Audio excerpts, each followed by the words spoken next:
All right, welcome to the No Guts, No Galaxy podcast number 170. Phil here. I'm your lonely host tonight. It is January 7th, 2019, the first podcast of the year.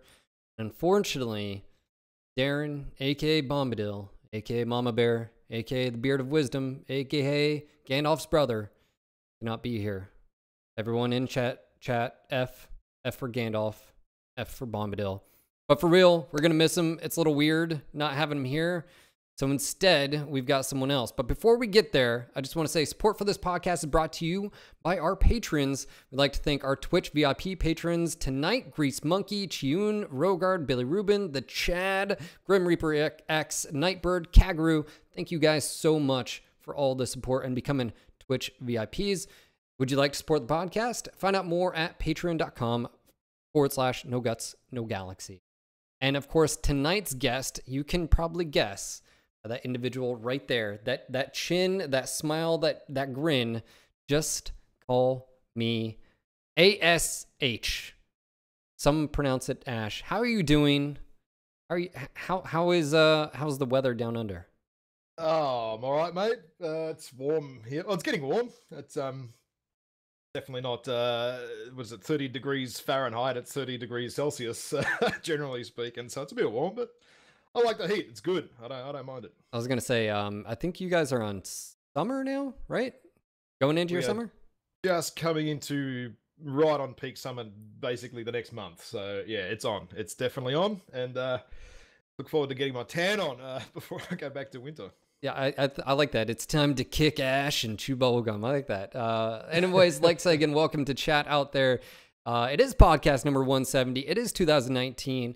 And as we mentioned, we have a lot of podcasts. And one of those we wanted to do, and probably a few of them, is with Ash and other community members, along with some of the participants in the World Tourney, which I will be reaching out to now that we are back. But of course, like say, welcome to everyone out there. Cheers, coffee, and of course, if you don't drink coffee, I don't know if I can trust you. All right, so some accolades. You are an EMP team member. You were at the World Tourney. You're also a streamer. What are some other credentials you have that MRBC? I'm assuming. What you got under the belt? Oh, done MRBC shoutcasting for I think the last 18 months. That's kind of how I got into streaming. Everyone's like, well, you're good at shoutcasting, why don't you stream? I'm like, nah, can't be stuffed, but that's where we ended up doing it. So I've been doing that for, yeah, actually that's where I started. Literally, I started shoutcasting, not streaming. And at the moment, we're starting up a new comp league, Battle for Midway plus others, on a new Discord, because the MRBC admins at the moment are a little bit busy with life and all that sort of stuff. And so we've gone with a little bit more creative freedom and whipped up a new Discord to organize at least 3 or 4 tournaments this year for MechWarrior. So, okay. And on top of that, I own a couple of steakhouses. So that's always pretty good, right? Where if they want more information on that, where can they go? Anywhere yet, or is it to be announced? As in for the comp leagues, we will do... there's actually a post on Reddit, I think, about the new Discord. Okay. Somewhere. Krasner Pesky posted that from JGX. There's already about 400 people already on there, I think. Just having a quick look at it at the moment, 300. So, okay, cool. We'll keep posting more information on the Reddit, the official forums, all that sort of stuff. The new Battle for Midway season, we're actually right in the thick of... debating the rules and the dates and stuff. So sign-ups, what's that, mid-Feb, so about 6 weeks from now. And then a 2-week gap between sign-ups and tournament start. So basically start of March, we will kick off for a 8v8 6-week season, or maybe 5 weeks, still working that out too, of Battle for Midway. Awesome, thank you. And of course, we'll get more information. We'll post a link in the description of the Discord link for you guys as well. And look forward to hearing more about that. Okay, so let's dive in. We got a few topics for you. I'll go list them out for you guys, and we may skip around a little bit here and there, but we're going to be talking about faction play tonight. We're going to be talking about matchmaker / PSR as well. We're going to be talking about the Rage Factor Lerms, and of course, we will be talking about the much... would it be side torso destruction, the heat spike? Would it be saying? I don't know if pitchforks and flames quite covers everything, but yeah, that as well. How Escort, about we go with the hottest topic right now? yeah, escort. No one talks about escort. Escort's gone, and I don't think it's coming back. So so there's that, and the masses rejoice. Yay! All right, so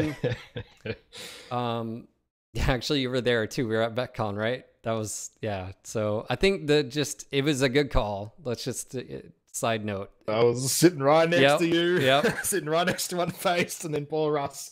But yeah, remember that very clearly. It was good. Yeah. All right. So faction play. We have some changes coming. Obviously, that was one of the things at MetCon Russ and Paul talked about. And of course, then we've got incoming changes in April.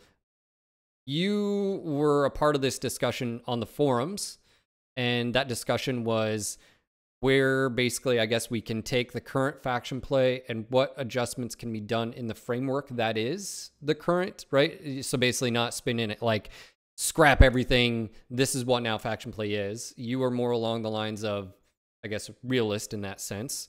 So the changes, you've been helping the dialogue go. What are your thoughts, and are the changes coming aligned with those thoughts as far as adjustments you'd like to see? I think the first thing that people need to remember is in scope, out of scope.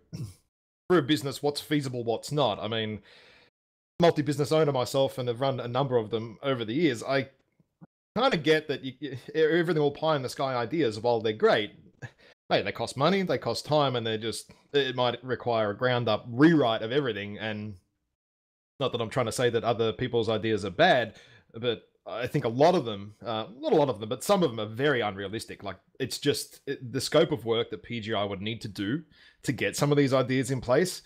Mate, we won't see it inside of 18 months. Yeah. So is it going to happen? Probably not, right? Yeah. Gotcha. Being realistic. Gotcha. So that's it. Paul, after not having a super huge announcement on the stage at MetCon, quickly posted up a new thread. I'll give you that link later. In the developer outreach section, basically outlining what they're going to look towards. And there's a yellow, orange, blue, and green system of various what's coming, what's approved, what's reconsidering, all that sort of stuff. A lot of it is good. It's a good start. There was a further update posted, what was that, 3rd of January, probably my day, probably 2nd of January for everyone else, by Paul about the matchmaker. I think the matchmaker is actually a really good one for faction play. Will it reinvigorate the mode? No, but a lot of people have been crying out for a matchmaker, particularly for the solos, to balance those matches out, and even small team games. We've got 4 players of maybe a mid skill level, and you might have 2 solo players of a super high skill level. You know, like myself and some other guy. Like, we're going to cream even a good organized 4-man on the other side. Like, it's going to be a good fight in some ways, but a bad fight in others. So, matchmaker. And yeah, I'll find that video so you can link that in the comments as well, so people can actually watch it, right? So they can have an actual look at the matchmaker video that Paul posted up, which sort of outlines what they're sort of heading towards. I like it. I'm a fan of that. Like, I've got no complaints or issues, whatever. I think that's a good thing. And as far as the experience when it comes to solos, and then of course organized groups, I think something that always gets pointed out when I stream and the topic comes up is, for the most part, faction play is for groups, for units to get involved, right? And even when you're looking at like scouting and stuff, it's, you want to be part of a group or unit that's running for organized. That's where you're going to see the most success, and that you don't run into those organized groups. Now, this change obviously makes some adjustments and basically says if you're dropping solo, it does a better job of placing you inside a match. And pretty much, yeah. And I mean, it does sort groups as well. So it is sorting the groups first and then dealing with the solos at the end. And having sat down, had a good chat with Paul about it, you know, Paul's like, well, faction play is for groups. And I'm like, dude, I 100% agree. Like, I do. Like, I'm 100% behind it. So you can definitely feel that flicking over into the matchmaker. The groups get priority and solos get put to the end. I mean, the faction play is a group play. That's honestly the way it should be. If you're not in a group, you shouldn't be in faction play. Well, not that you shouldn't, or you shouldn't have access to it. That maybe it's not going to be the best experience. Perhaps. And me and Darren have even argued in the past. I've always been of the mentality that maybe, just maybe, we should have never allowed solos in the first place. You know, maybe, just maybe, the argument of, well, I don't have a whole lot of time. Well, then faction play isn't for you, mate. Like you need to join a unit, be a part, organize, because the experience just isn't going to be appropriate, and especially if you're getting a bunch of solo players on your team that aren't organized as well. But so the adjustments coming. If we can just, we'll just, and this is, they've got yellow, orange, blue, and green. So green is complete and coming in the future patch, and I think one of these is happening like soon. I think next month they said one of these. I can't remember which one. Bring back Q count. That's coming back. That's already done. It's already done. Yeah, he's in, actually. Okay, although so it doesn't work properly. Okay. It's bugged. It needs a bit of attention. Paul, you're listening, please fix. And same for the UI. So the refresh on the friends lists, that is still bugged, doesn't work. So they've been implemented, just need a bit more love. And the 4 drop decks, that's going to be pretty good. I know a lot of guys are pretty keen for that. So we had the refresh on friends list that went in and didn't work, and that's been patched, and it's a little bit different. But at least now that you can see who's online. And then a tool for players to enter planetary data.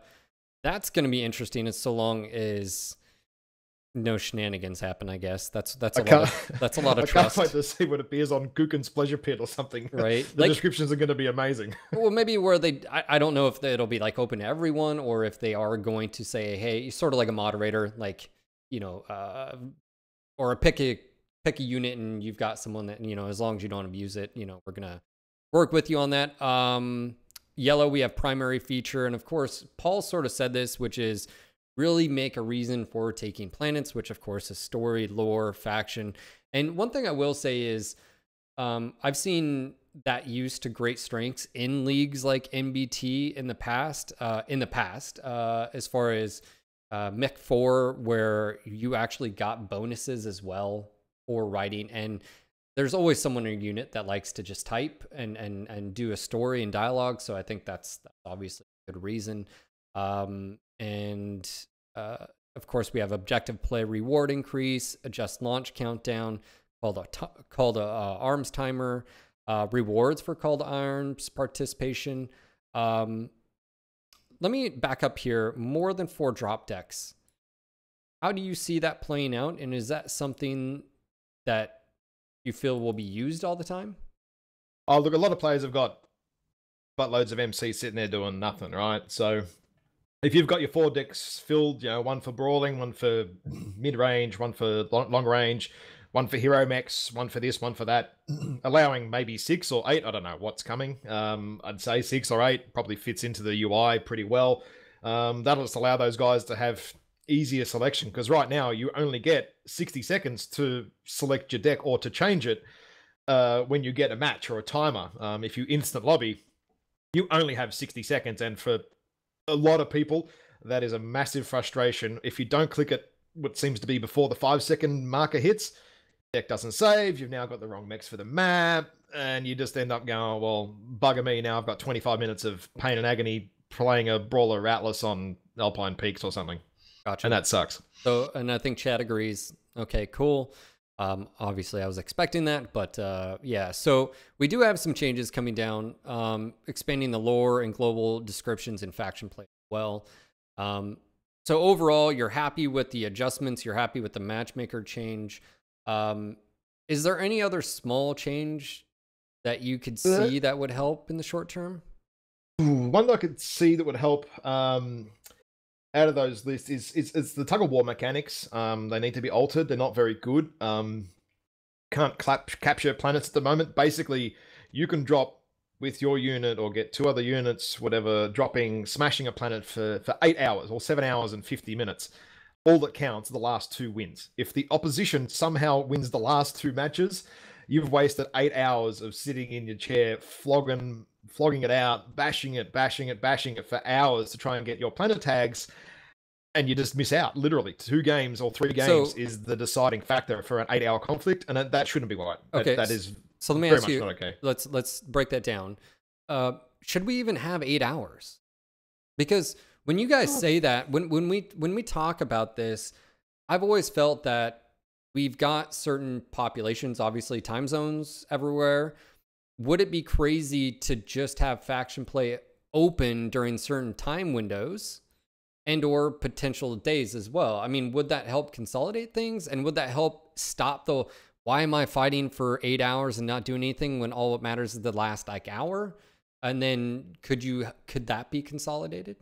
It could be. You'd still need to change the way the tug of war bar works, though, right? It's still the way the percentages are calculated. It doesn't matter whether the window is open for 36 hours or even 3 hours. It wouldn't really matter. It still comes back to 95% capture threshold. It doesn't take into account how many wins you've had over the duration, because every time you restart a period, your bar starts at 50%. Now, you've got to win 30 games to get it to 95%. And then all of a sudden, the other opposition gets it back to 93% with 2 wins, and you're like, well, okay, that wasn't great. Okay, so the duration, you were basically saying an adjustment to that.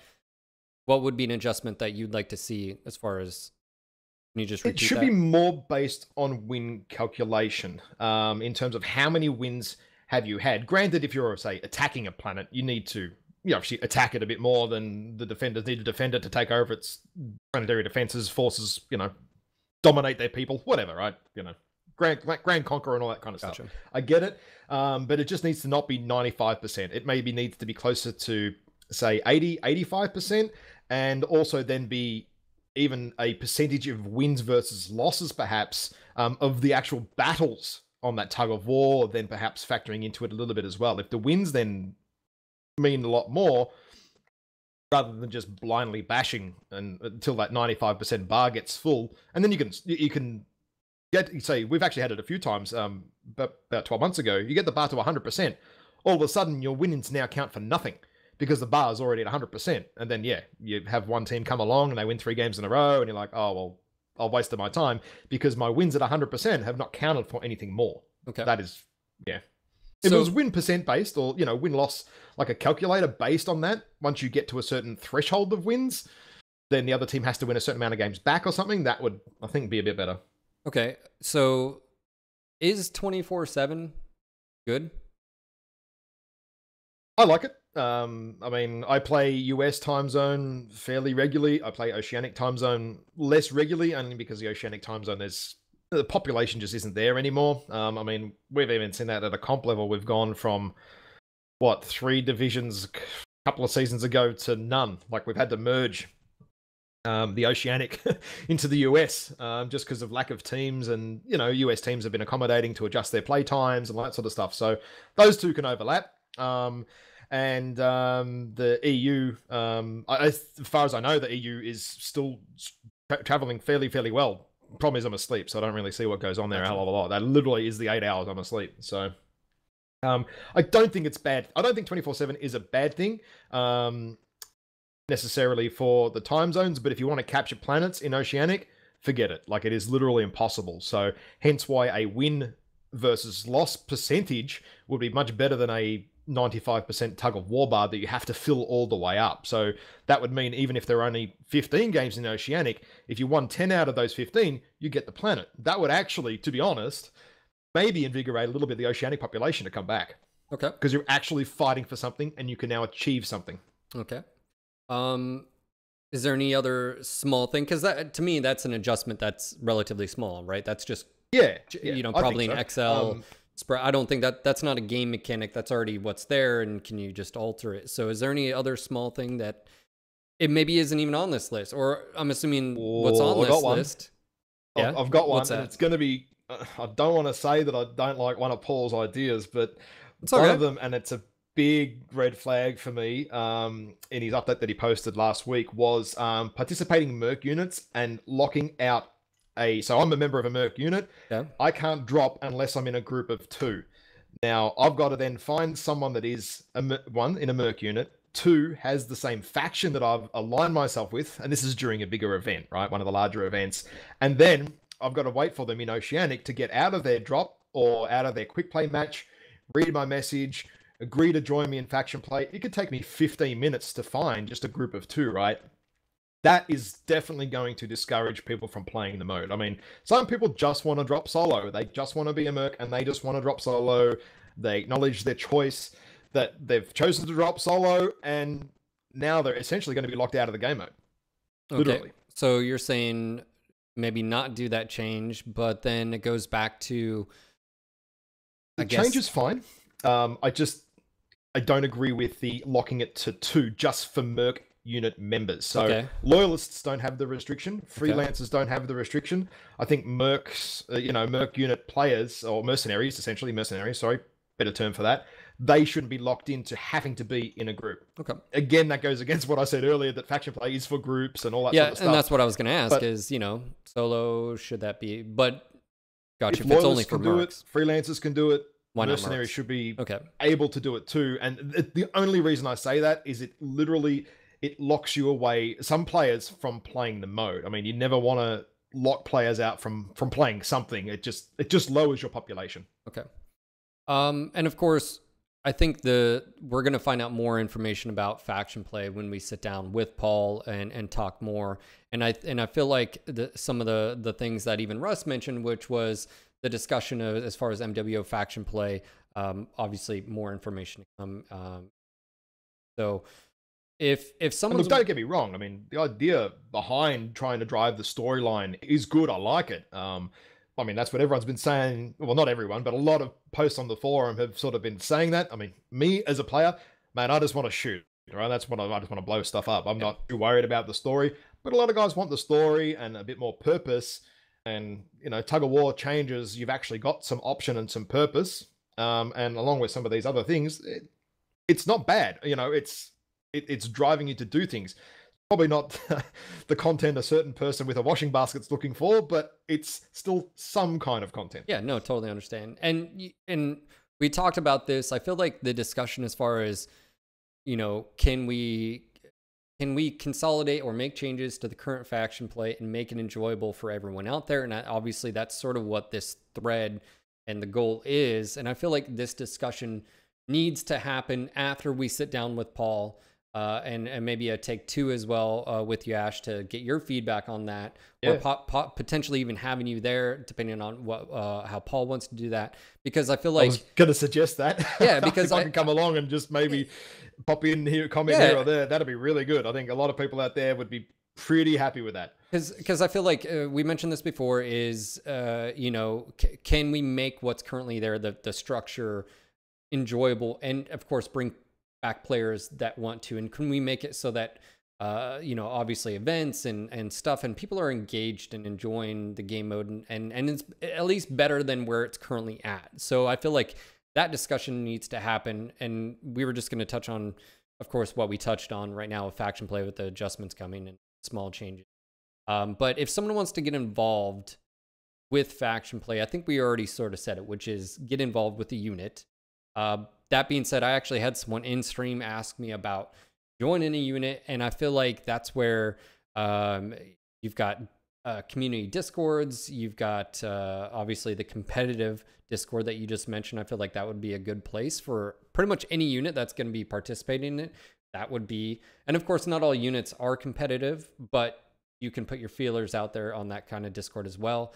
And I guess, should they join a unit? Do you... Hard, right? Like, it's, I've been a part of a few units over the years, from the very first unit I started with, and we kind of didn't get along, and then we split off to the most chilled out, awesome bunch of dudes that I've played this game with for like 3 years, and sometimes it's a bit hard to find your place. Actually, it's probably a really good thing, is if you could have some sort of in-game way to find units.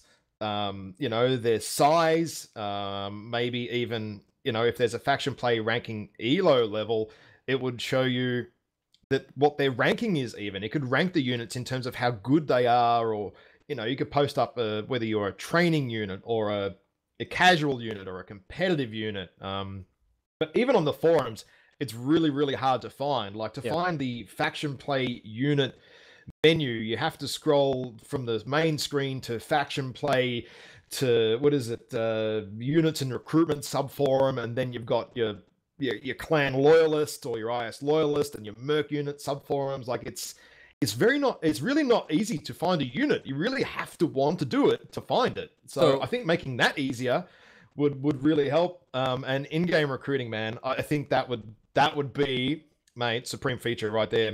I mean, so an ability to like maybe click on faction play leaderboard and you could see, because I mean really it's just statistics. You could basically make it so anytime your units participate in faction play, it's taking, whether it's, now I guess you could split it, whether it's as far as scout, and then of course the regular game mode, you could basically take the win-loss ratio, and that would be the global percentage. So it speaks volumes. I mean, that's how easy. Yeah, and then you could click it for that, and I can see some guys saying in the chat, they don't want to be searching for a unit. No, that's fine. That's fine. You don't need to force you to do it, but if you want to, it's really, really hard. Like you have to actively and then clicking on the unit, and then maybe it lists like, hey, contact, here's a PM, and you can send a message to the recruiting officer, whoever it lists. Boom, that's easy. It's simple. They can see the message. They can respond whenever they need to. There you go.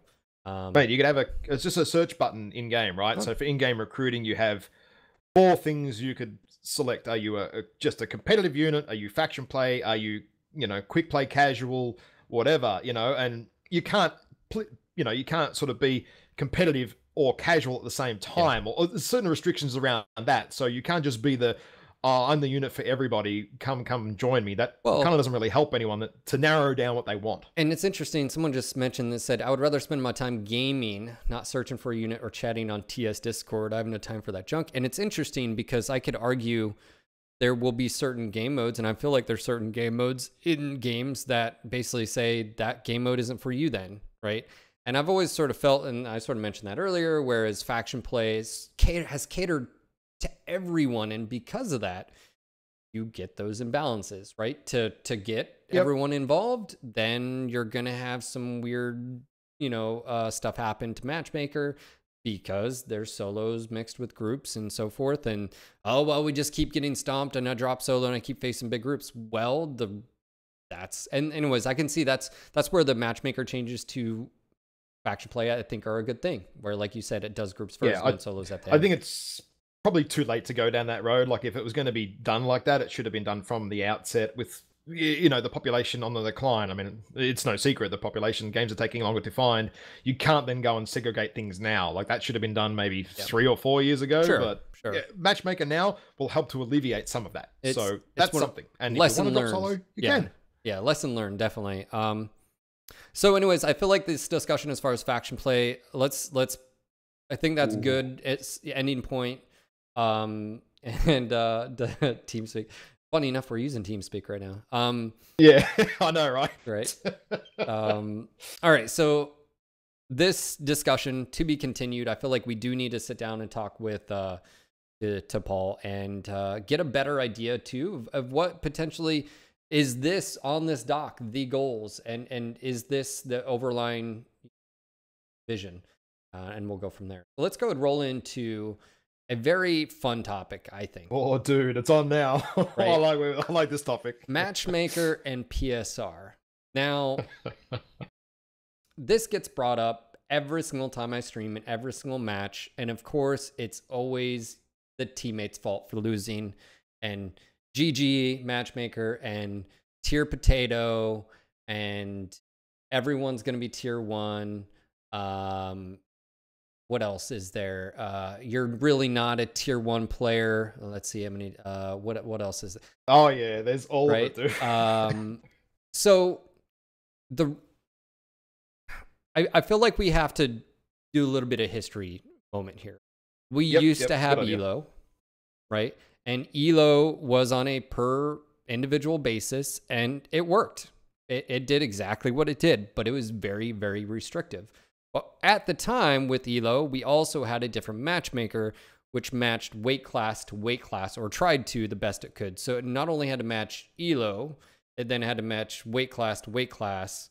And I remember Jaeger and co. sitting for like 45 minutes plus waiting for matches because they were top of the ELO bracket and they couldn't find matches. Now, granted, that's where blow-off valves happen. For those that don't know, it's okay, this is the parameters. If the player hits X wait time, then it's going to open up these valves so the players can get matches. So I feel like we have two different things, which is matchmaker, which is the responsibility to, I would say, find you matches within a given time frame, right? Wait time. Yep. I think that's fair, and that has nothing to do with skill per se, based on, in this case, solo or a group, and that has to do with group as far as tonnage, and you have your restrictions there. And then you have PSR, which is player skill rating, and of course that came in after ELO. From Paul's post and his word of mouth, when the change happened, they said it was a net improvement on matchmakers' ability to find matches, and that was because instead of having a match for weight class, it then you only had to fill in the tonnage, and it just went. So that was an improvement as far as finding matches via that. That's what he said. And PSR is a global system that gives you an average, and it's not necessarily indicative of your skill level. It's more of potentially your experience in the game per se. But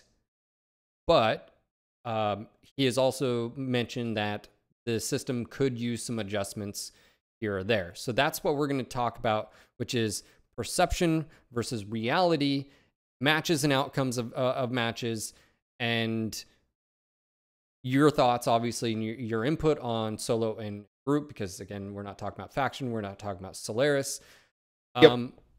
Do you think the perception, do you think it's skewed? Do you think players, like I guess any other games, blame because they lost and it's just this perpetual thing?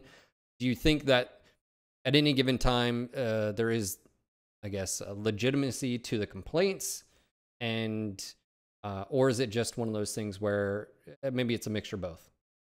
It's definitely a mixture of both. I mean, without blowing my own trumpet on my stats, my win-loss is well above 2.0 from memory. So, I'm not losing all the time. I'm carrying games a lot, right? And a lot of other good players do similar things. Now, the guys that say, oh, I'm on a 20 loss losing streak. Okay, is that matchmaker's fault, or is that because you're too high in PSR, or is that because of just your own poor play? I think there's the three factors there, One, it could be matchmaker. It could be because PSR has put you in a tier that you should definitely not be in, and over time, that's what happens to basically everybody. Or you just had a bad match. Or did they really lose 20 matches and they're just sort of blowing a number out of proportion and they only lost 2, and then, so I feel like, is that source reliable as well, right? I would definitely believe that you can have a 15 loss streak, man. I've had it. And really? Oh yeah, gosh. I'm not even joking. That's where you just go, I'm done. I'm logging off. I'm going home. I'm going to bed. Whatever. I'm done. Okay. It happens, man. Okay. It happens. It does. Okay, so it happens. You have a bad day or a bad week, maybe, and of course that can be really discouraging, right? And currently with PSR, you don't really lose PSR that fast. But also, to be fair, there's some people that don't travel up the chain as fast, right? If they've got thousands of matches previously and they've been sort of stuck in the tier 4 and moving on to tier 3, I just feel like this is one of those where, to what end are people wanting changes? Now, you have an example here that we talked about, which is potentially what we can dive into. But one thing I always question is, regardless of what system you go with, whether it's PSR and what you're going to suggest or an example of, whether you break the PSR into based on population, like a curve and 20% in each tier, whatever, or 20 in the edges and it gets whatever it is. Yep. How many are on at a given time, and how many are playing either solo or group at a given time, and then how many are in the pool at any given time? And I feel like that's sometimes just sort of washed over. Is there and I've always said, is there a perfect solution to making all matches amazing? Absolutely not. That is the biggest pipe dream out there. Anyone that ever says that, you're silly. I'd use a much more figurative word, but I'm being very politically friendly right now. You're crazy. Like, you're never going to have perfectly awesome competitive matches game in, game out. Okay. Can it be improved? Absolutely. How much is it going to improve? I think it's very hard to put a number around it. Like, 20% of my matches are going to be better or not. That's a variable. Will most matches overall improve if there are changes to the way PSR works, in line with my image, which we'll do in a minute, maybe? Yeah, absolutely, it would help.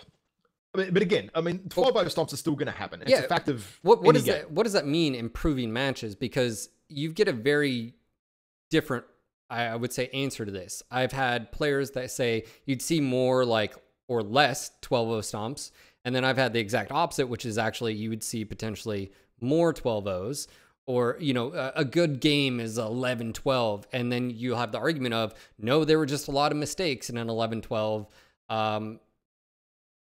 I think ultimately what it comes down to, from what I've seen, and correct me, is that when you drop or anyone drops, they're expecting others on their team to be of like-minded skill, right? So that if I'm a tier 1, I'm expected to have good situational awareness.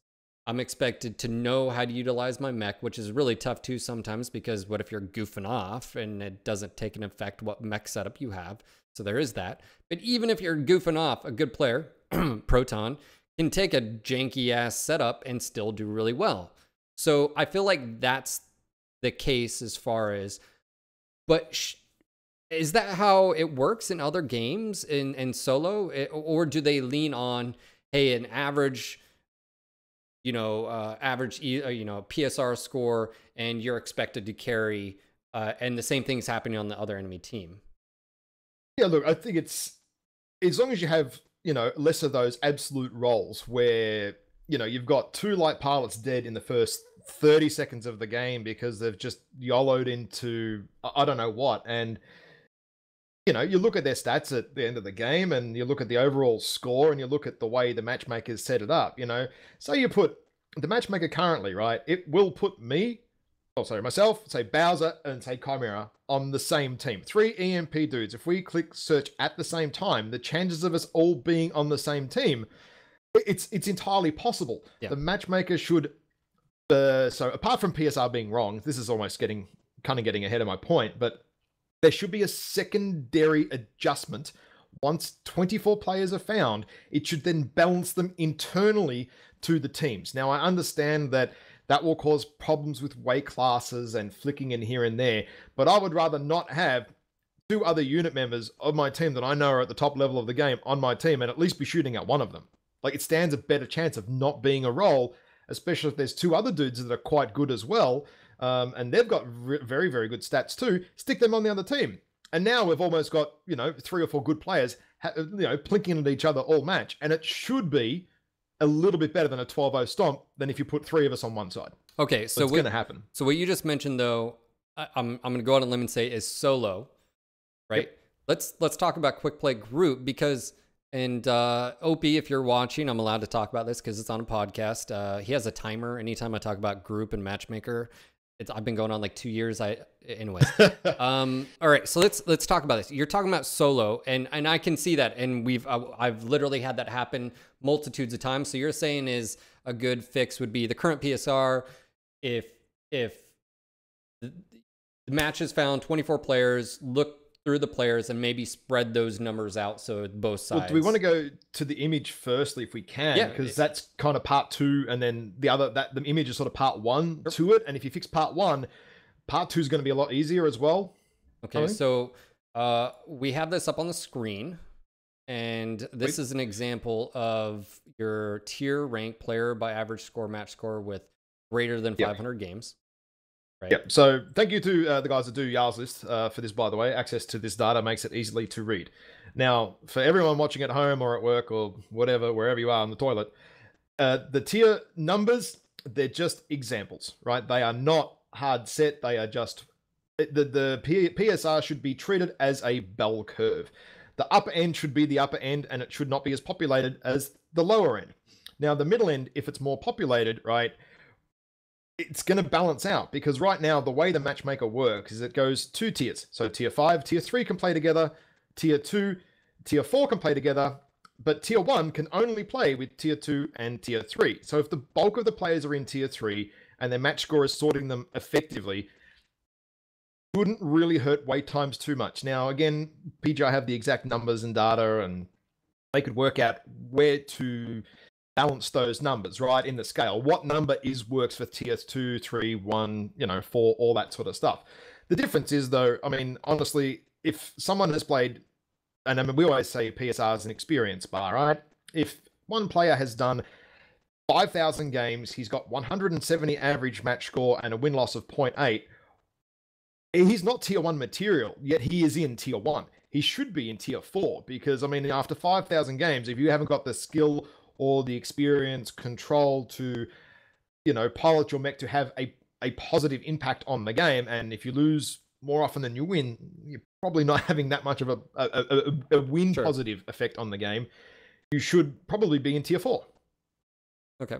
Now, looking at this graph, I think it's one thing to say is you're basically saying is base this alter PSR, so it's a little bit more appropriate to your level of play, that obviously you don't track up, and potentially that you actually lose a little bit as well, right? PSR a little bit quicker, because again, I have never gone down or maybe, but I guess is if you had a better curve as far as the player base, the majority of your matches would be tier 3. And even if you had the plus or minus 2, which again, I still feel like you're going to need, because at any given time, you have to have it. Yeah, you have to have that. And this is where it goes back to my question of to what end, because I do think this would improve your overall experience, maybe solo, right? And a group is a different conversation. We'll get into that. But the reason I say to what end is at any given time, how many actual tier 1? So let's just say I'm still a tier 1 player, maybe tier 2. I don't know, whatever. I'm tier 1. Yeah, I'm going to blow my, whatever. I'm tier 1, whatever. At any given time, how many tier 1 players are sitting in solo, waiting in the queue, and or have already dropped? So it's one of those where you're still going to be put with tier 3, tier 2 players. But what you're saying is that this more accurately puts the players in a relatively closer approximation to their actual skill. Yes. And so that even if I'm put with a tier 2 and maybe a tier 3 player here or there, that I'm going to see overall better skill matching. And in this case, it may actually be a harder experience because, again, you're playing against a pool of players consolidated, if you will. So that's where I'm saying to what end I feel like that would have to change, is that the overall experience where it places people has to improve to see any difference at all. So yeah, I mean, the numbers say that, again, people try not to get too fixated on the number. The tier 3 might start at 185 match score. It might be 190 match score. It's really, really hard to maybe work it out. fluctuates. Maybe it fluctuates. Yeah, I mean, this comes into a thing that wins specifically count for too much in a PSR gain than what a loss takes away. So as long as you're winning, what is it, 0.9, your win-loss is 0.9, you will always go up and you will be at tier 1 in the end. If you're losing more often than you're winning, should you still be increasing? Should your elo still be going up? Probably not. And then the other thing is too, the other guys that might be in tier 5 or tier 4, there might be some up-and-coming players there that are actually reasonably good, but they've played their 400 games while they've learnt the game, and now that they're really, really stuck in PSR, but their PSR might be 200, but for them the climb is excruciatingly slow, where they could be in tier 3, whereas one guy who's played his 10,000 games, he plays 100 games a week or whatever, has climbed to tier 1 by pure brute force than anything else. He should be in tier 4. That's the offset too. Like, there are some players in the lower tiers that should probably be bumped up a little bit quicker, but the seeding games for those first 25 matches is great. I love how that works. Stops people, making alt accounts and just farming, really newbie players or not low skill players and stuff. And that's good. That's how it should work. So that's fine. I got a question for you. And I already know how I feel about this one here. Should we have a separate solo and group quick play, PSR rating? To be honest, I don't think enough people play group queue for that to matter. I just don't think it will work because group queue has the additional issue of sorting group sizes. Now, even just after the peak US, we can wait 15, 20 minutes for a match. Well, let's just say that was improved. Do you think it makes any difference in the grand scheme of things? Is Proton or anybody, do you think that they could get more wins or they'd be skewed? Because ultimately, this is why I say we don't need it anymore. I used to be on the fence. I used to say yes. This is why I don't think if you improve PSR to what you're sort of saying is, let's just say you get a bloated PSR score because you're dropping with good players in group and you drop in solo. Guess what? It'll drop you back down really quick. Right, that's the idea. It won't take long, yeah. Right? If you start losing all of a sudden, and that's why losses should actually hit you a lot harder. Yeah. Well, maybe wins don't buff you as much. I don't know where. Again, that's the PGI numbers. We don't know what that is, right? So it's a bit hard to say. But yeah, I mean, losses should either hit you harder or wins should count for less. And that way, if you did group queue with, say, 5 of the best players in the game, and all of a sudden then you go back to solo queue, whilst you might have made a bunch of gains, it's going to peg you back to where you need to be pretty quickly. So obviously, I can see where the graph is going. I'm going to go ahead and leave it here for a second. What's interesting is that me and you view the game in a different perspective. And again, I'm not a comp player, but I would like to think that I'm a decent player as well.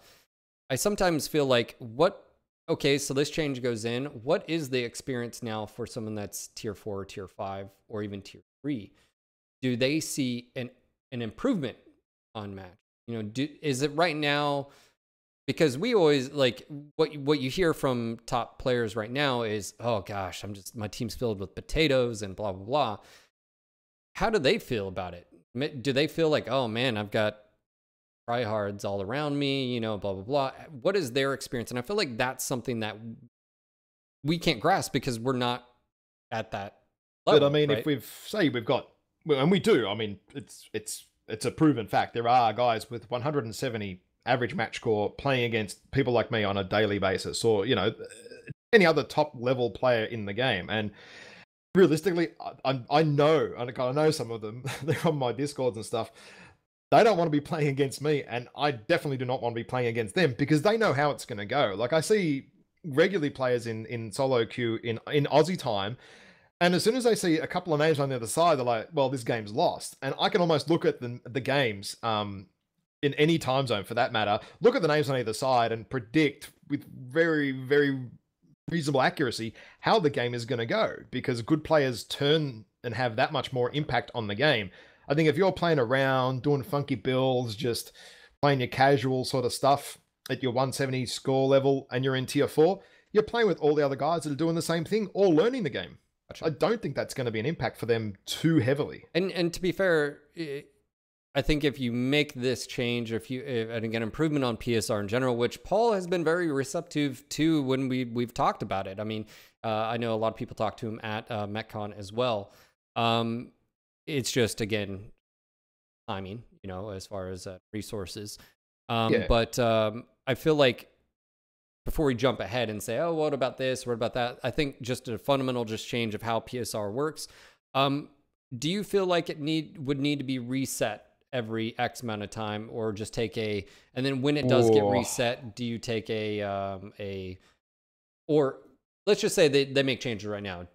They make a reset, but it's going to be a little bit chaos maybe for the first few matches, and then it starts to weed itself out. Is that the best thing, or should it take a general? I did stick this up on the forum when we were discussing matchmakers and everything else, and there was basically, I see you've got 2 options. You've got the slow and painful method, which you make your adjustment to PSR, and then the guy that has his 170 match score, he sees over his next 200 matches that he drops from tier 1 all the way to tier 4.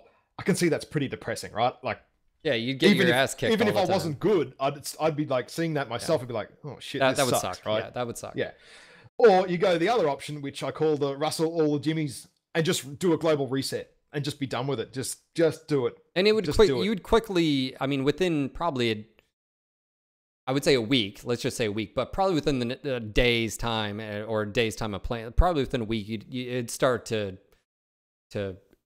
populate. I reckon it'd be closer to a month, just because maybe even 2 months, just with the activity of players, how many games you need to play, all that kind of stuff. I mean, some people only play 10 games a month, right? Or 15 games a month. So I think it would definitely take a little while to rebalance the population. But it would happen in a reasonably acceptable amount of time. Okay, so I like where you're going. We've also, I think on stream, we've talked about, and this would be very, very similar, which is if the player population was basically split, which this is sort of what tiers do anyways. It's 20% of your population, or it could be different numbers depending, right? It would be like 5% of your population is in tier 5 and 5 is in tier 1, and it gets bigger as in the middle. And obviously, it's without knowing those, having access to that number, it's really hard to tell. Oh, look, I'm sure PJ can work that out fairly easily. So this is solo. Let's talk a moment about groups. And this is a fun one because when I got married, June 28th, I went on my honeymoon, and that's when the change happened from 8v8 to 12v12, and and also that group sizes could be bigger. I have a very strong belief and feeling that, sort of going back to faction play, where we want everyone to experience it, right? And then, of course, it has issues. My personal feeling about it is, before you even get into 8v8 or 12v12 discussion, I feel that we have so much control in groups that it sways the outcome of matches before even Matchmaker can find matches, and even then it's out of whack. Now, granted, yes, I know good players are good players, and groups will be good groups, but you can take a 5-man and have 4 assaults, and not shitty assaults, mind you, and a piranha, and wreck face. And I feel like no other game allows that to happen.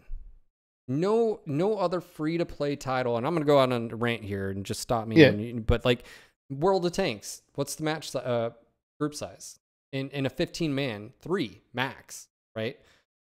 World of Warships, World of Warplanes. I mean, I'm trying to like break down all the free-to-play games, sort of similar to like MWO as far as like matching group size. Yep. And I feel like the trade-off, yes, your argument is, well, the trade-off is the bigger the size, the less a tonnage you have. And I think that's true. That's the idea. But the problem is 12-mans aren't your problem.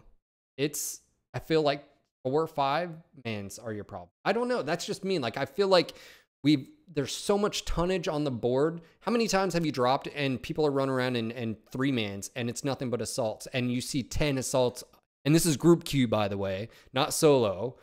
I just feel like the flip side of that too is, though, you see a 3-man and they're running like 3 Jenners or something, and you're like, oh shit, like, I know how this is gonna go. Hang on, you know that unless they carry, and you're like, okay, you're fine, and that was an offshoot, right? Yeah, but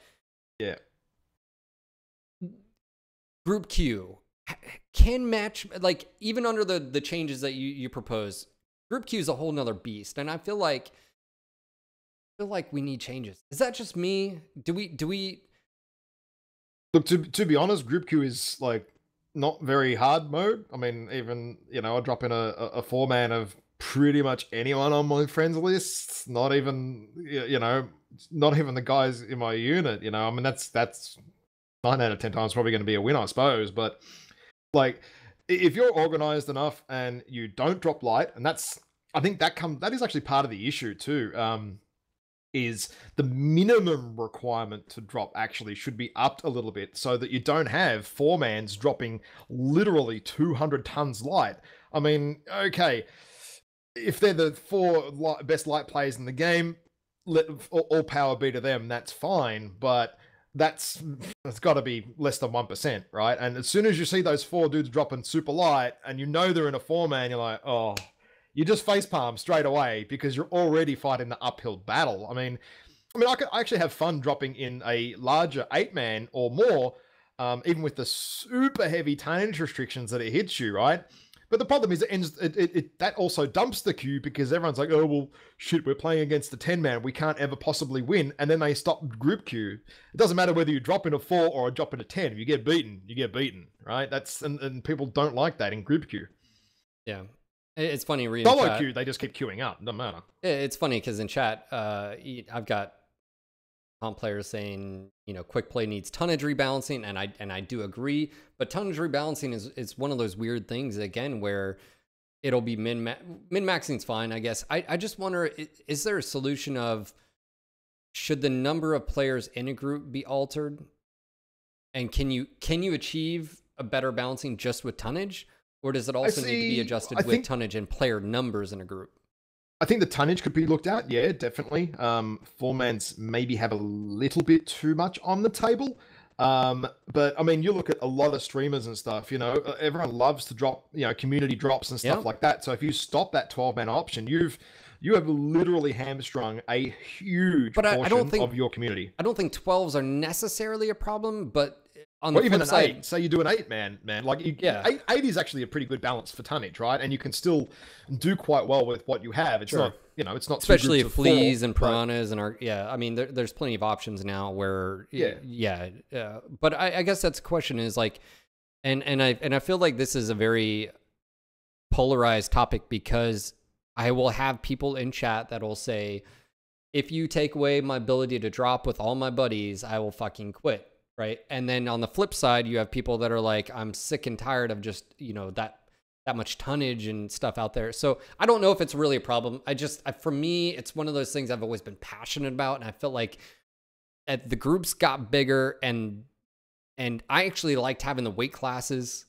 Now maybe you do weight class and tonnage restrictions. I don't know. But a part of me is just like, it would be great if you, I don't know, you group queue, 4-man only, you had to have 4 people, and it was one of each weight class. I don't know. And again, I may be on and just like don't reckon you're gonna get much love with that comment. I don't know, just there, something, just something. I felt like it's I don't know.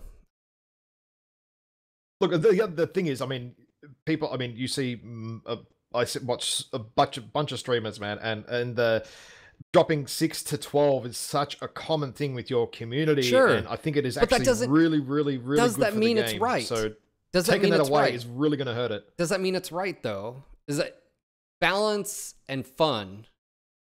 That's a weird thing. I think the answer actually is the tonnage for 6, 5, 4, 3, and 2 players. Like that tonnage should be probably looked at a little bit. 8 or more is you're definitely punished quite hard, but then you're expected, I mean, it's group queue, you're expected to be damn well organized too. Granted, that's not always the case, and sometimes you see streaming 12-mans get absolutely rickrolled, 0-12. And we've had it happen. Like that, but yeah, we've had it happen. Me and my Shark Bros, we'll actually try to be serious. You take that. You take that risk, right? You drop 12 and you drop lots of tonnage. You're running that risk. You run into multiple assaults, like groups of assaults, and you have to be so coordinated because if you're not, you're just dead because the amount of firepower and armor out there. Okay, so maybe it would be awesome to seeing people's ideas for tonnage. What should happen out there? And I guess that's the question I asked for you guys out there, which is maybe a small adjustment could be made. What would your recommendations be for alterations from as far as tonnage restrictions from a 2-man all the way up to a 12-man? I think that would be a great thread to start because I feel like that's something that does need to happen, and I don't know where Matchmaker. It's got to. Yeah, I'd agree with that. Yeah, I mean, I think 6 or less is where you hit the tonnage a bit harder. 6 or 7 or more is. Yeah, I think it's pretty well balanced there with tonnage, but under that, I mean, 3 you drop 12, right, and you drop against 3 4-mans on the other side. Yeah, you're fighting the uphill battle again. Yeah. But again, I mean, that's the freedom part of the challenge of being organized. Yeah, right. Exactly. You want the freedom to be able to do 12 and shenanigans, but just keep in mind when you do, you're potentially going to be getting your ass stomped. And I've been a party of that. We're getting our ass stomped. And then on the flip side too. I've also done a stream where complete community drops and we never lost a match for the entire stream.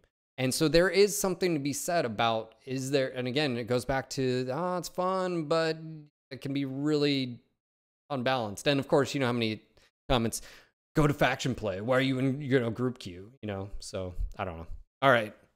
So the reality of it is, you'd like to see PSR changes to better put people in where their skill level is, which would generate better match quality for everyone across the board, or at least that's the theory.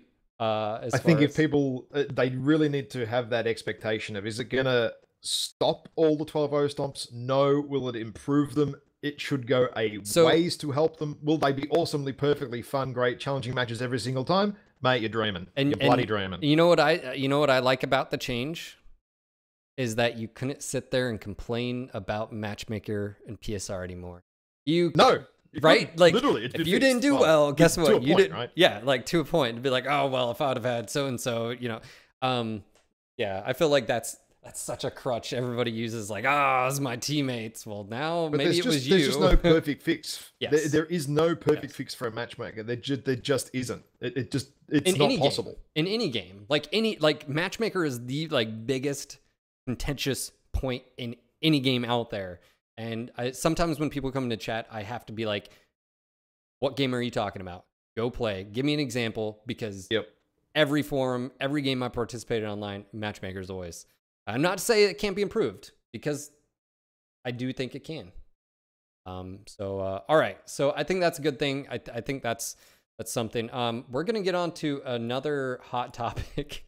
Ooh, this is another good one. I like it. Man, we're hitting the big ones today. I like it. This is good. We're missing Darren here, so we're you know, where do we start with this? Lerms, the noob tube of MWO, as some might call it, or refer to it.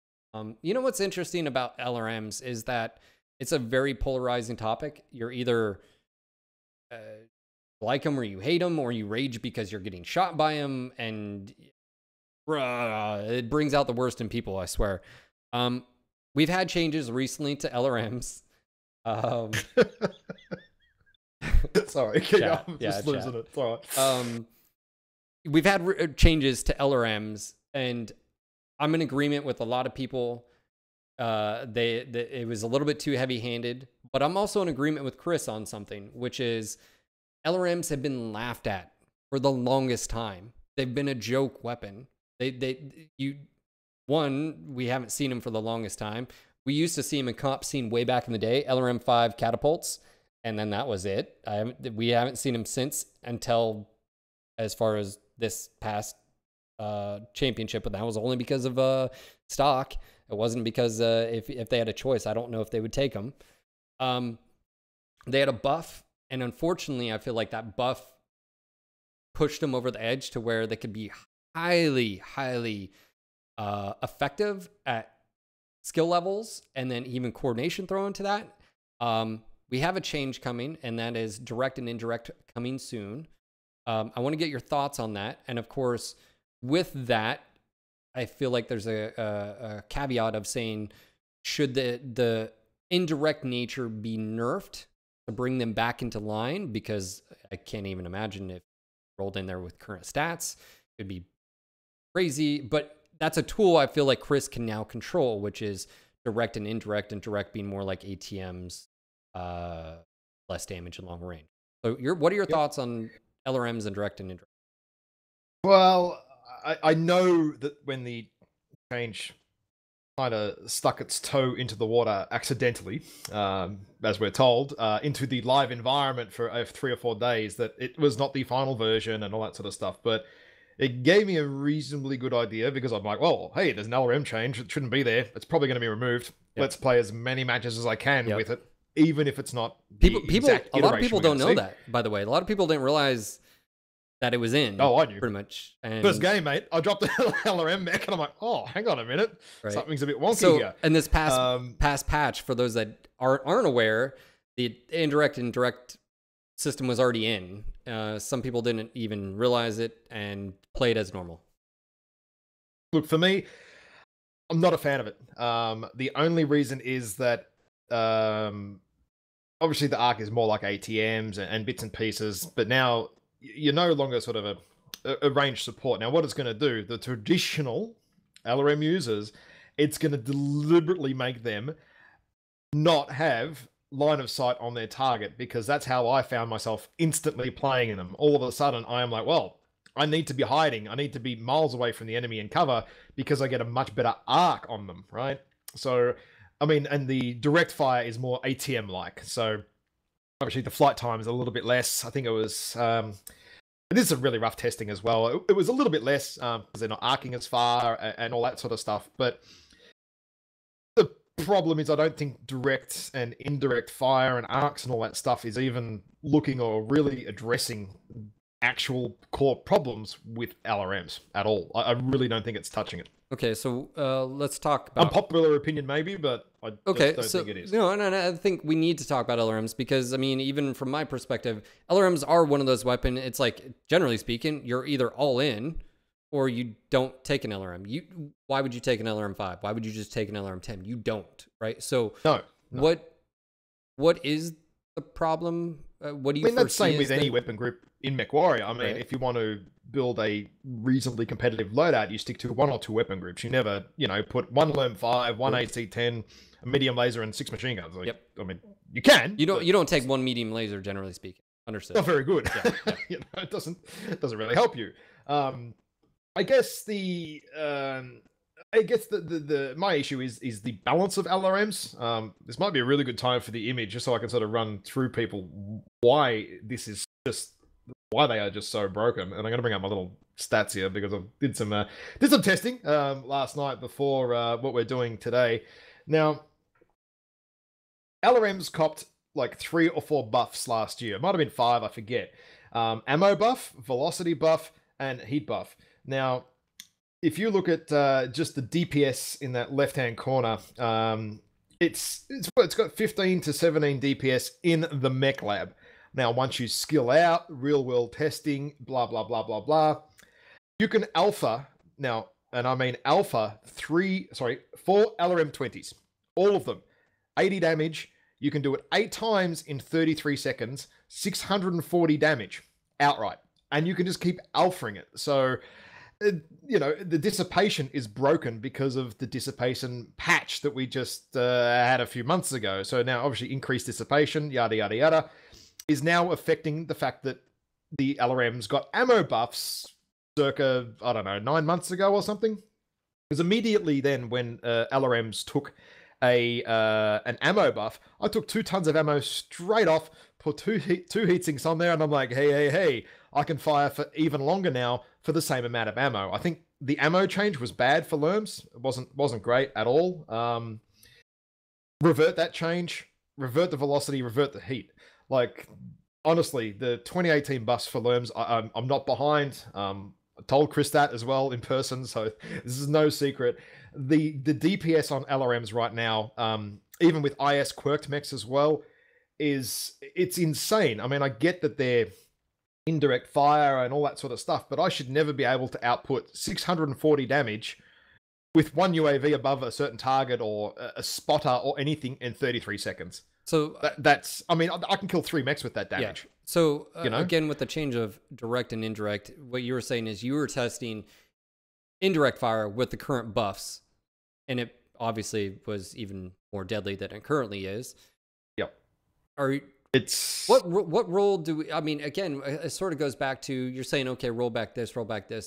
What role do you see LRMs being in? And I mean, direct and indirect. I like the idea of indirect and direct fire, but what we're saying is the current buffs on indirect just make it absolutely just terrifying, right? So, I mean, LRMs, what are they called? Long-range missiles, right? So, I mean, I get that IS missiles at 180 meters don't do any damage below that. Clans do reduce damage as well, yada, yada, yada. I mean, they're a weapon for that 300 to 900 meter range. It still boggles my mind that ATMs have a longer range than LRMs. It kind of really defeats the purpose for max range. But anyway, I think that's probably a lore value thing or something, and that's fine. That's cool. But the core thing is LRMs should not be able to spit out the level of DPS that they do now. And like I said, the heat buffs, ammo buffs, they played a part to it. I mean, if you gave them heat and then gave them more ammo, which in You could turn drop forced me to tonnage, put yeah. more heat sinks, like you're playing with dominoes here. You touch one, you're going to affect 2 or 3 elsewhere, and I think that missed the boat. I actually thought Lerms were in a pretty good place, like early 2008. I thought they were quite fine, actually. And in the, I guess, what is it now, sort of almost not quite chasing your tail. I don't want to use that term, but it's almost like now, the balanced people at PGI are just trying to, okay, so we buffed them 3 or 4 times. Now they've got to a point where they're ridiculous. They're still ridiculous. And now how do we fix it? And this probably ties into the next point of, so the Artemis got nerfed too. And you'll notice that Supernova has no Artemis on it. Why? Because Artemis is only good for line of sight now. I mean, why would I bother bringing that tonnage when I can load up another 4 or 5 heat sinks? I'm going to pick the heat sinks every single time. Why? Because it doesn't matter if I'm spreading my damage a little bit more, I'm outputting more of it. So I simply win on basically a war of attrition. Literally, I win the war of attrition because, 2 alphas from a LRM Supernova like that in, 3 seconds, I think it alphas a second round. And I can eat the Ghost Eat, don't forget. And this is on Caustic Valley, too. I did all this testing on a reasonably hot map, not a cold map, like Boreal, Vault, or, Polar Highlands or something where you can fire for... You don't even... Sure, you never get hot. You're actually heat neutral just about on that map. And for an 80 damage alpha to be heat neutral at 900 meters, nah, that's... There's an inherent broken thing there. So where should LRMs go? Obviously, you said either roll back the heat. You said roll back velocity. I've also seen in chat someone says maybe not roll back everything, but potentially heat. But regardless of what purpose are they supposed to be? Should they be able to compete even with changes? Let's just say debuffs, because that's what they would be. Do they have a place in skilled players' hands versus direct fire? Do they have a place against direct fire? Is this something that you would use in a competitive sense? And I say that not because of like, oh, just tryhards, but legitimately everything trickles down from the top. I think as far as like player builds, what you guys do, it trickles down. So yep. Look at stock mode, right? As a very quick example here. EMP, it was no secret we used a lot of LRMs. A few guys got absolutely punished in the quali before the qualies and stuff in the matches there. Just we just rained absolute hell on them, and they're just like people that had no idea how to counter that, where other teams were going for more direct fire. Obviously, we kind of changed that towards the end and right before Worlds, which probably wasn't the smartest idea because we hadn't really practiced much without the lerms, and probably hurt us in the long run. But do they have a place in competitive play? Yeah, they do. Right at the absolute top end when you've got direct fire? No. If you look at the other divisions, through MRBC, Battle for Midway, divisions, what is it, E, D, C, you still see LRMs used. Like, it's not as if they don't get used in competitive play. It's just they're never going to be a super, super staple at the absolute top end of the play when you've got more direct fire. Now, granted, Battle for Midway, we did use LRMs a little bit in some of our games, actually, to be honest, because of how buff they are at the moment. Like, their DPS is just that insane. You pop one good UAV in the right spot, and we got a fair idea of where to pop a good UAV, so it's really, really hard to hit or even notice. And all of a sudden, you've just spewed out 300 damage. It doesn't matter whether it's spread; it's still 300 damage in a quarter of the time that you've been able to do that damage on a direct fire mech. So there is that unbalanced part of it. I think if you just took the heat out and the ammo buff out, you'd probably be okay. Leave the velocity in there, that's fine. Velocity's not a major issue. Plus you can get buffs out of skill tree. Should direct have different stats than indirect? In what way? Obviously variables. You have spread, you have velocity, you do have, you have all that. You see what I'm saying? Like, Artemis right now only works with line of sight on your target. So for a lot of situations where you're going to have LRM usage, you don't need the Artemis. That's my belief anyway. Some mechs, granted, that's not actually correct. But again, I think they're more of a niche scenario than not these days. You can keep nerfing the spread, but it doesn't really stop the DPS. And again, you still win it via war of attrition. Literally, at 900 meters, 700 meters, the only things that are really beating you, say, what is it, Gauss rifles, ER PPCs, and ER large lasers. There's nothing else. Like, there is literally nothing else that competes with you, and maybe some AC2s, things like that, some DACA. But again, at 700-800 meters, you're out DPSing a DACA mech at 750, 800 meters, no problem. Because for most of them, UAC 10s, things like that, even UAC 5s, you're pretty much out of their range. So if I can just clarify, you don't, even with the changes you're saying would be probably better for the game as far as overall balance to LRMs, take away the heat, ammo, right? Leave the velocity. Yep. Obviously, we have direct and indirect fire coming. Look, I'm happy to see that play out. I didn't like it, what I saw. Granted, that wasn't the final product. I don't like the idea of it. I don't think it's going to encourage LRM users to move up. That's the reason. Like, most people have the biggest issue with LRM boats sitting at 900 meters back out in Zimbabwe. Sure, but that's player behavior, lobbing isn't the it? missiles across the map, right? Sure, that's player behavior. But I feel like there's no difference, though. At least now, if you do have someone that's up front and it's direct fire, they can at least shoot now and hit, right? Where problem is, though, with direct fire, you've got to deal with terrain all of a sudden. So you've got to deal with buildings, whereas previously you could arc your lerms over them with indirect. This is what I mean. Like, I think it is going to force and increase the sit back and learn play style. I mean, I know I've thought about that's how I'd probably play it too, because one, you've got teammates now to contend with because you're no longer arcing over them, or buildings or structures, rocks, things like that. Like with indirect fire versus direct fire, say Caustic Valley, for example, indirect fire is king on that map. You never want to be indirect fire of your LRMs, because if you indirect fire on Caustic, you can just about, especially around all the Caldera, which is where the main fight takes place on that map, you can pretty much shoot over all the rocks there, and there's not a lot of cover. So you're going to choose indirect. Again, you can do that now. Direct. You have indirect fire now. You're saying is the arc is even higher, right? Because right now, that's what LRMs are, is indirect. So, I mean, if anything, you see people using ATMs in a more direct fire manner. Now, potentially, you might see that being used. And again, I'm just, like, theory here is maybe you see people being more direct fire with the LRMs, especially in like, mechs that have high velocity or high cooldown already as well. I don't know. Look, you might see it. My gut feel is it's not going to go that way. Some players will change. Yeah, of course. You've got indirect fire, sweet, got new mechanic. This works. I can make this work for me. Cool, no worries. Let's do it. But I think it's going to become the norm? I don't think so. I feel like we've sort of, we haven't really answered though, is like, what role do LRMs have? Because you basically said, if you nerf them, even if you do indirect, you're wanting to change player behavior. Well, how would you do that?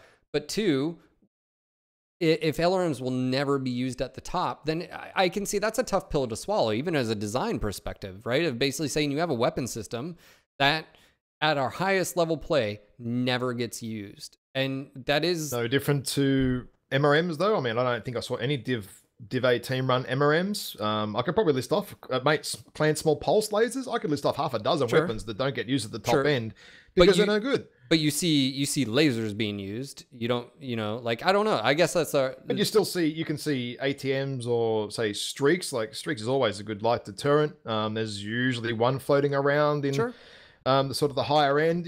So lock-on weapons don't necessarily not have a place. You could say lasers are good, but I mean, only some of them. I mean, Clan Small Pulse, IS Small Pulse, they've been nerfed into oblivion. Yes. But anyways, that's my point, is like, how would you change player behavior then with LRMs? I don't think you can, to be honest. I mean, that's just the style of missile. People want to play that, that support role from distance, firing missiles around. And, some LRM guys have other weapons on their mechs. But you were saying it before, is if you're playing them at 400 meters right behind the front line, that's where you're usually more effective, because that's what I normally do with it, and I do very well with them. But again, I think the normal user that kind of picks them is he's living his lore thing from his Mech Warrior with 2 days, where he was able to lob missiles at people from 900 meters and then close in and do his other thing. I mean, that's how people treat them. I think as a a shoot and move in weapon, and then use your other stuff later. But the problem is not everyone plays that way. So what we're really getting here is player behavior and player skill, though, because you're basically saying is a good skilled player, let's just say with the adjustments that you're talking about, makes LRMs a bit more balanced, right? You remove maybe the heat buff, you remove maybe the ammo. What you're basically saying is, this sort of goes back to our previous conversation as far as matchmaker and PSR. Would you see, again, because you're shifting more player skill to that central area, would you see more players in matches that you're involved with using LRMs more appropriately? I get tough call. Right. I think that would be a given, right? Like I do think it would happen. Like I'd probably tend to go away a little bit from literally spamming them all over the map, because all of a sudden they're not overpowered anymore. I actually think at the moment, especially just for solo queue, right, I think they are insane. The DPS is just too much on them. That's why I use them at the moment, because mate, you can fire that stuff after 13 beers, 14 beers, and you can still crank out 1500 damage without really doing anything. Yeah, and it's interesting because, like I said, since the changes came in, I don't know of a time that I've actually been killed by LRMs. That's what's been an interesting discussion, because from my viewpoint, my experiences in the matches, cover, concealment, communication, I usually don't die to LRMs. I may get hit a few times or two, but then you'll see videos of people just like rolling people, just entire teams just rolling for hours, right? Here comes an interesting question to you all of a sudden, right? Now, say you fix PSR, and all of a sudden you don't have these really low skill, low awareness, even though they've played 5,000 games, users running into the open blindly and then getting obliterated by LRMs because they're in tier 4 doing tier 4 things. All of a sudden, your quality of player, maybe 200 average match score in tier 3 is enough of a split to take those 30 or 40 match score players out of the games every so often, that they're not always standing in the open, easily getting bombarded with flag on high, and then all of a sudden it's like, well, hang on a minute, LRM usage now changes. Yeah. Devil's advocate there, maybe. I don't know. Again, these are the dominoes. Sometimes you change something and what happens, right? And of course, we did get multiple buffs to LRMs. But to me, I think the topic of where are LRMs, what is their role, what is their purpose in MWO, where do you see them being used? I think that's a valid argument. As far now, you can argue, yes, other weapon systems, GOS, AC-20s, small pulse, this and that. But I'm actually looking forward to direct, indirect. It'll be interesting where and what happens. But this is why I think it's a good move, because now he can at least buff two different variables. If direct is not good enough, he can technically do that or change it, and same thing with indirect. Whereas right now, if he does any buffs, you're at where you're at right now. So at least now he can give it a shot. I mean, yes, they said more changes were coming. Happy to see it play out. Look, I've got my gut feel on how I think it'll play out. Let's see what happens. I guess that's the other thing, though. I think. And again, this kind of comes back to chasing the balanced tail a little bit, is the Artemis nerf, well, not the Artemis nerf, but the lock-on reticule. Now, are you talking about like holding the circle on? Are you talking about that, holding the circle in the... Yeah, just the length of the circle and the size of the circle. I think that actually hurt a lot of the actual lower-end skilled players. Like, I spectate and watch a lot of other guys streaming that are not medium skill, and they can't even get a lock anymore. So I think the actual reticule nerf was maybe a little bit harsher, harsh on the lower end of the player base. I mean, I can hold a lock, no problem, and get one. It didn't affect me at all, really. I was like, oh, okay, there's a change here. In the real world, what does it mean to me? 3 games later, nothing, doesn't mean anything. I think the one thing that I saw come out of the reticle lock-on that possibly was a knock negative was streak users actually got sort of hosed on it comparatively. So maybe having a different... I don't think it's crazy to say... I don't know if you can do that, because I don't know. It's a reticle feature, not a weapon feature, I don't know. Right? Maybe, so maybe based on the weapon... Because then what happens if you have a mixture of LRMs and streak? It's one of those... The only way to fix that, right, would literally be... I don't know if it can be done, is increase the streak lock time. If you don't touch the LRM one, right, and give the lower skill users back their reticule and make it a little bit easier for them, because honestly, but do you need... a lot of people complaining about here's the question. Do you need even that nerf if you revert changes to LRMs? I think what from was lock-on ability broken? Auto nuking lights point of view, yeah. That's the area, right? Like Yeah. Tweaks against the light, and especially an IS light, is almost a guaranteed one-shot kill. Yeah. And I don't think that's good for the game. Okay. So good response. All right. So obviously the podcast is going on now. We're nearing an hour and 40 minutes, but we've got one more hot topic for you guys. I think LRMs, again, it's a very polarizing. I mentioned NoobTube at the very beginning, but also the rage factor. I do think there's just something rage-inducing that people experience when getting shot by LRMs, and they can't do anything about it, or they may not even die to it. It just hits them, and rah! It's like, dude, you just got 50% of your mech evaporated by that laser vomit mech over there, and you're not bitching. Like, I think sometimes it's this disconnect sometimes of rage factor. I don't know why. I agree. It's like Artie. Yeah, I think there is a bit of that too. Right. I think it does happen. But all right, so we're gonna move on to the next and last topic. We mentioned this side torso destruction and the heat spike that has been occurring because of this. If I may, Ash, I feel like this actual conversation, we need to go through history here. I think it has to do with engines. I don't think it has to do with side torso destruction or heat spike right now. I think what we need to do is look at engines, because I feel like we've had engine imbalance from the start, in my opinion.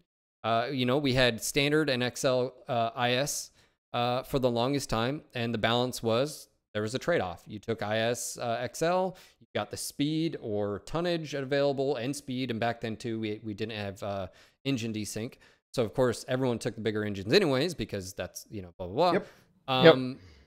And then here comes clans, and they could survive a side torso, so that threw in any more imbalance. Why ever fucking take a standard? And when you do have to take a standard, you're sort of hosed, because now anyways, we all know it. And at the very beginning of Clan XLs too, they didn't have any torso destruction negatives. You didn't have a slowdown. You didn't have a heat spike back in the day. So now that we have that, I feel like, what's the point of standards? Like, is there, and LFEs, like engines in general, I just feel like,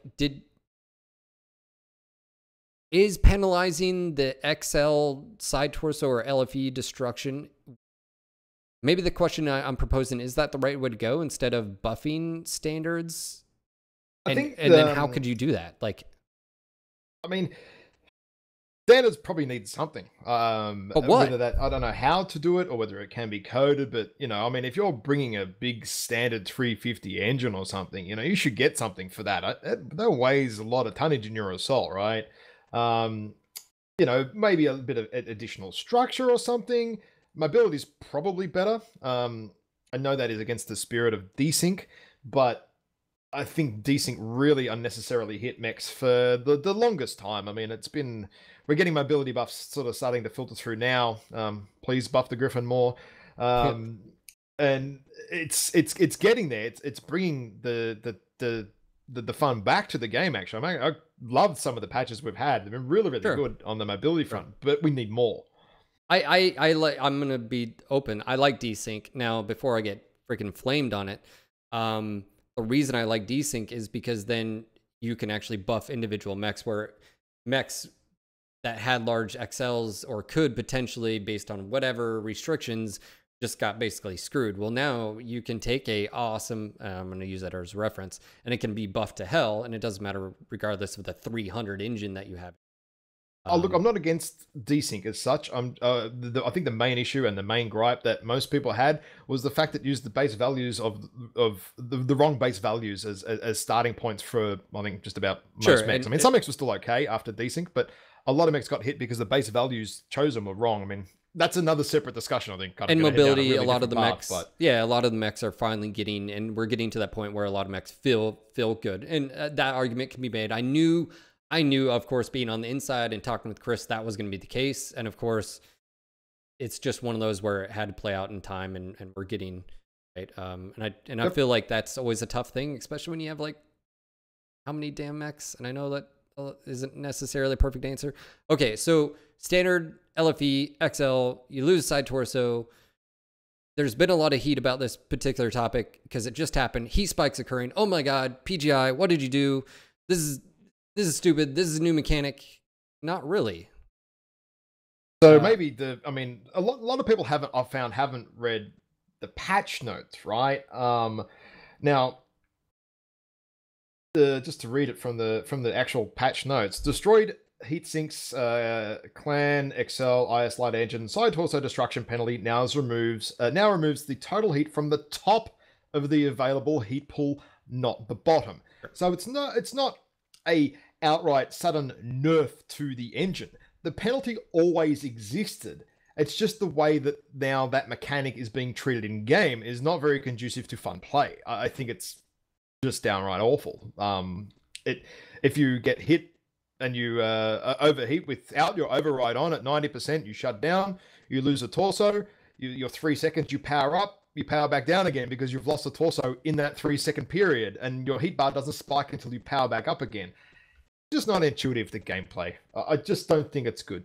Well, and that's where, again, I feel like we need to talk, because we have these inherent imbalances because of how engines play out. Yeah, right? And basically it's been to curb some of the power that is clan mechs, and that's still even a argument sometimes you have to have, that clan mechs are still the top, generally speaking, performers out there.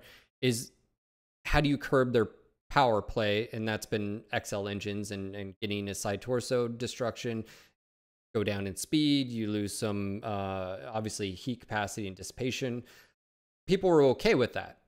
So now I think the Clan XL, that torso hit the heat change whenever that was a while back now. I think that was okay. I'm fine. It was a good change. I wasn't against it at all, to be honest. Okay. No issue with it. So now that this came out, so you're saying it's a fun sucker.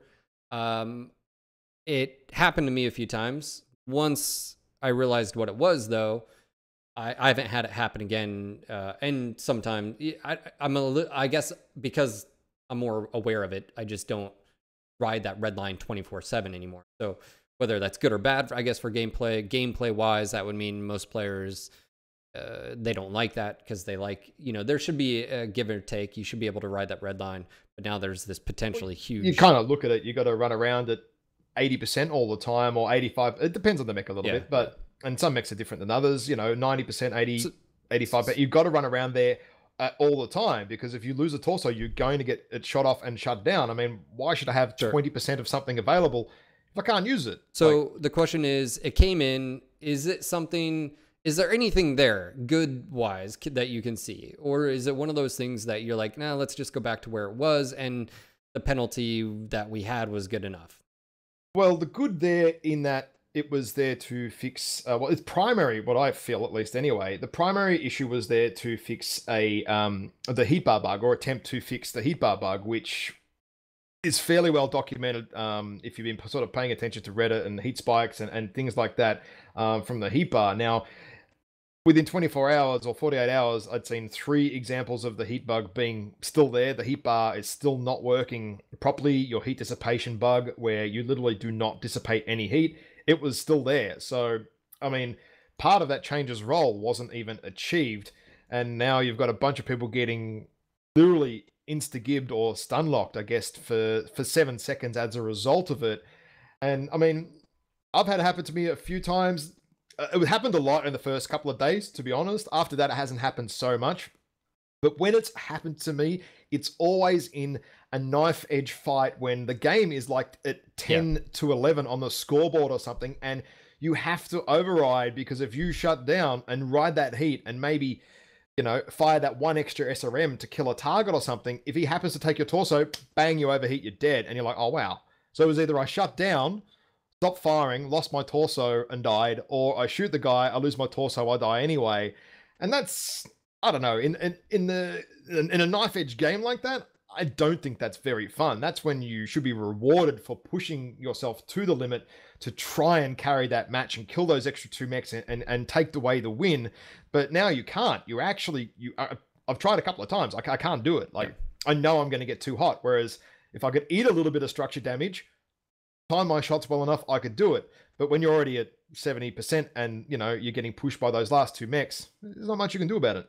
And I can definitely see that perspective. And it's one of those things where even if it was reverted back, then the question still sort of is balance between the engines, and it's hard, dude. It's right. I don't. I've never. No one's ever really, except for like, oh well, standard engines give the mech more structure. Well, I don't feel like again, side torso destruction, XL clan, and then you've got the tonnage differences between those as well, and the tech differences. It is a difficult thing. But this going in, I felt like we did need to ask the question, which is that a net positive? Is there any positive to it? Has it just been a global negative? And just going off of chat and what you said, is it has been a negative. I've experienced it myself. I've seen players lose that side torso, instantly shut down because they didn't have override on. And even if you have override on, it just means you're hosed. Now, this will bring up a thing that, and I know I've talked to Chris, I don't know if there's a solution for this, but it has to do with like internal damage overheating. Unfortunately, lights and mediums get hosed because it's the same like 20 damage flat to internal structure. And guess what? Some lights can't override once or they explode.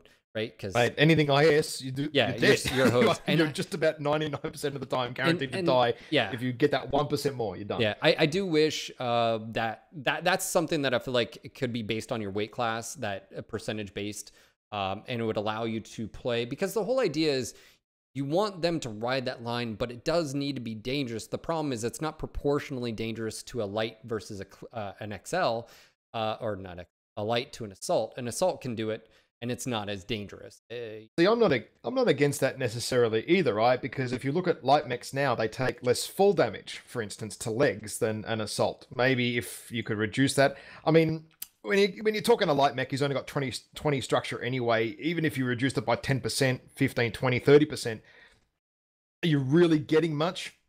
Not really. I don't think that's going to make a massive difference. But it could mean you override once and not die.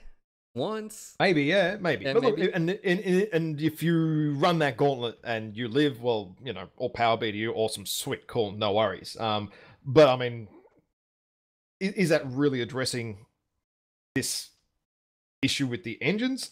It's interesting. That's where I have to ask the question to you guys, which is, I feel like all of this, before you get to side torso destruction, basically it's to stem the imbalances between a standard engine versus an LFE versus an XL, and then even cross the planes to clan and IS.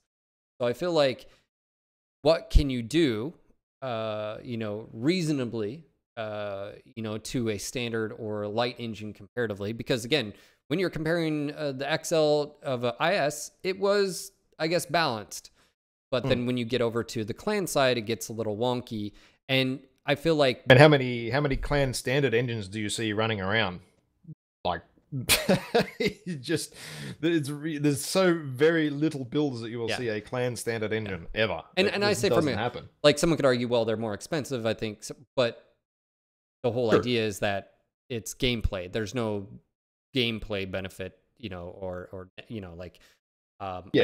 do feel it. So that's a good discussion. I feel like that's something that Paul and Chris would be willing to hear.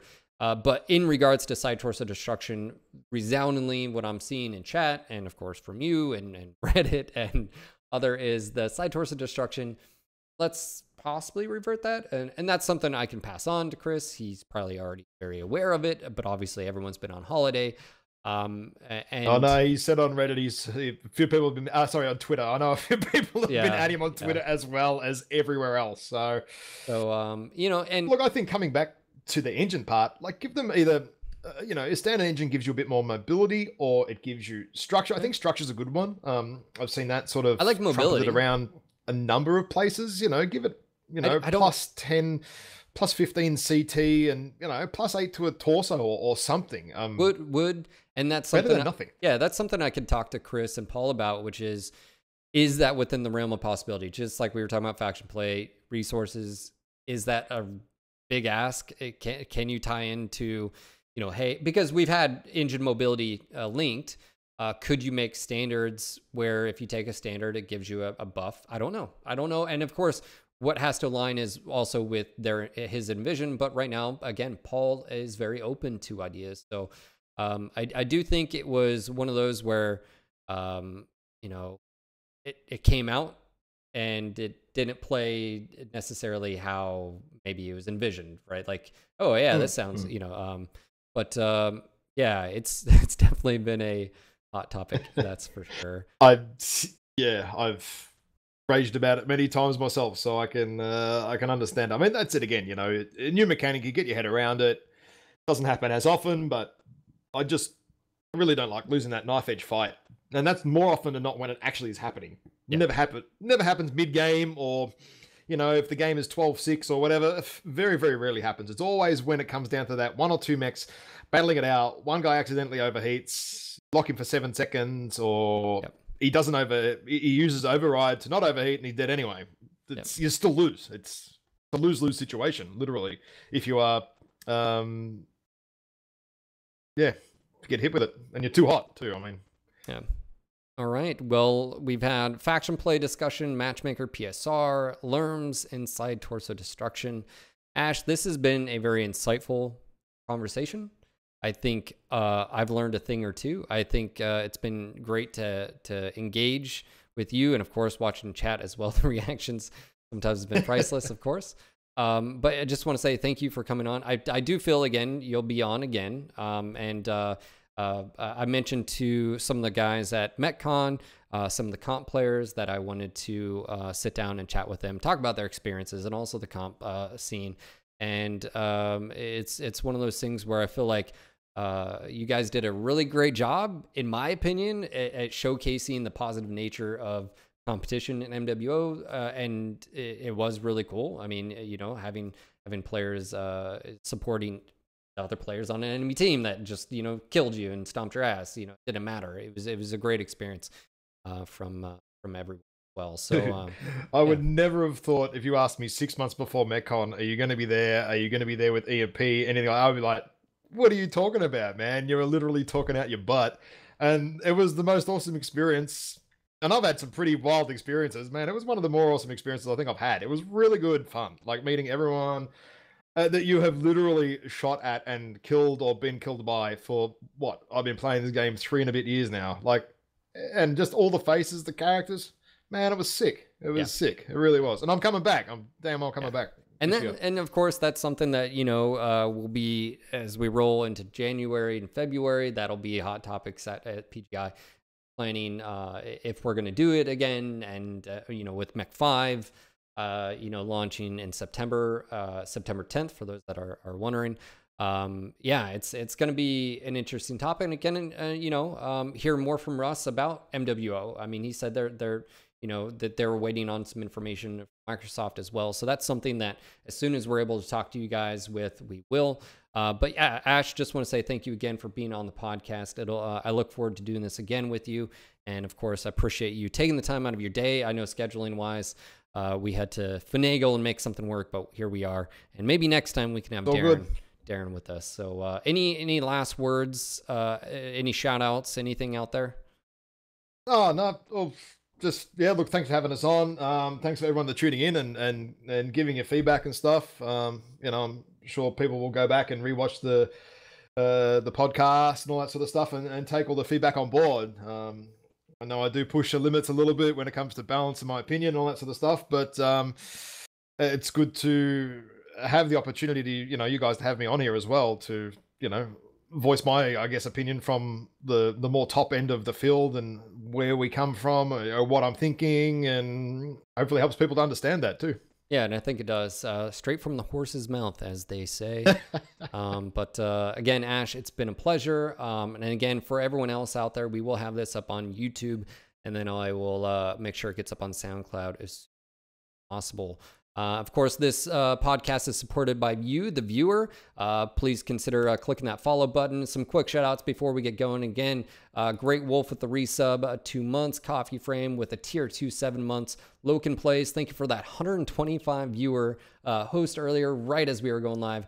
Thank you guys so much. And of course, if you want to support us, please consider supporting us in a variety of ways. You can subscribe to our Twitch channel. There's different tiers for everyone. And of course, you got a Prime sitting around. Consider using that, or use it somewhere. Don't let your Prime go to waste. Becoming a patron, like I said, You're listening to No Guts, No Galaxy. like a boss. There you go. No Guts, No Galaxy like a boss. Consider checking out our store as well. I'll go and drop a link for that in chat. And if you're going to be doing any shopping on Amazon, utilize our affiliate link. We get kickbacks when you guys buy stuff. And of course, be sure to check out our website at nogutsnogalaxy.net, Twitch at NGNG TV, YouTube at No Guts No Galaxy TV, Twitter at No Guts No Galaxy, Facebook at No Guts No Galaxy Podcast, and SoundCloud at No Guts No Galaxy. And for all the latest and greatest in mech porn t-shirts and mugs, be sure to check out No Guts No Galaxy Store.com. This was your local No Guts No Galaxy Mech Warrior podcast. Signing off for tonight. This is Phil. Until next time, Mech Warriors. Good night, Ash. Bye. See you.